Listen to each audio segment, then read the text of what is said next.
রমজান মাসে আল্লাহর একজন অলি সফর করে বাড়ির দিকে ফিরছিলেন। সারাদিন রোজা থেকে তিনি ক্লান্ত অনুভব করেছিল।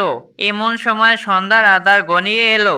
তার কাছে ইফতার করার মতো এক ফোঁটা পানিও ছিল না। তিনি আশপাশের দিকে তাকালেন এবং দূরে একটি বাড়ি দেখতে পেলেন। তিনি মনে মনে ভাবলেন হয়তো সেখানে গেলে একটু পানি পাওয়া যাবে। তিনি তাড়াহুড়ো করে সেখানে গিয়েছিলেন। সেখানে গিয়ে একজন সুন্দরী নারীকে তিনি দেখতে পেলেন। তখন আল্লাহ ওলি বিনয়ের সাথে বললেন, হে আল্লাহর বান্দি, আমি একজন মুসাফির।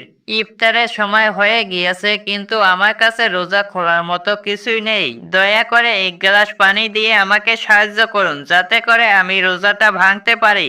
মেয়েটি কোনো কথা না বলে তাকে বাড়ির ভিতরে আসতে বললেন।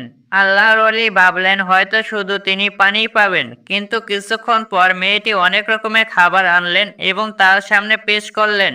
আল্লাহর ওলি অবাক হলেন, কিন্তু কিছুক্ষণ পর তিনি মহান রবের শুকরিয়া আদায় করে ইফতার শুরু করলেন। কিন্তু তিনি জানতেন না তিনি কার বাড়িতে ইফতার করেছেন।